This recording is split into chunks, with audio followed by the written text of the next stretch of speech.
This article, Substitution, on the animating spirit of economic rationality, is the culmination of reflection and thinking that has been going on for almost half a century. It was in 1976 that I started to study economics in Hungary, still under communism. And as you could imagine, socialist political economy was not a terribly exciting way to give an understanding of the world in which I was living, in which we are living. And so I left economics, I drifted to sociology and became especially interested in Max Weber and his ideas about the irrational rationality of the modern economy. What could that mean? At any rate, in 1982, I got the chance to study for a PhD in economics at the University of Texas at Austin. So I was hoping that Western economics offers better understanding to our world.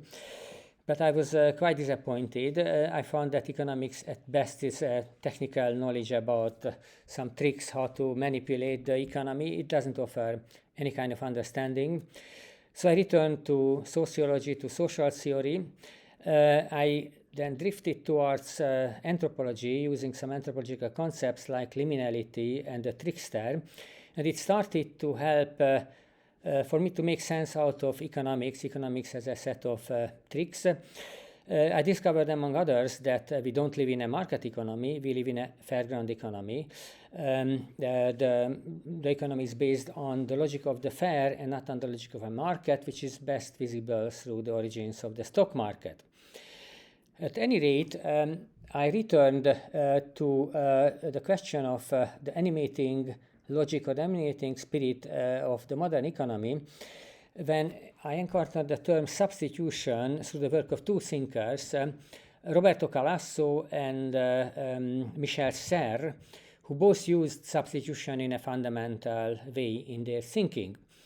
But the decisive moment was when I read the work of William Jevons, one of the founders of neoclassical economics, in detail, and I realized that Jevons was not only a founder of neoclassical economics, inventor of the idea of marginal utility, but he also was a main figure in the history of logic, who first read the work of Boole, who is of course the founder of Boolean algebra, the basis of digitalization, and he introduced the term substitution into Boolean algebra, claiming in a book entitled The Substitution of Similars that substitution is the basic principle of all reasoning. And Jevons then also constructed the first computer. So this combination of substitution as a central term of logic, the substitution of similars, the first computer, and founding neoclassical economics through marginal utility is the way in which Jevons' his ideas somehow give an access to the role played by substitution to the modern economy. Substitution is a fundamental principle, the animating spirit of modern economic rationality. And this is an irrational rationality because substitution, of course, makes no sense for human life.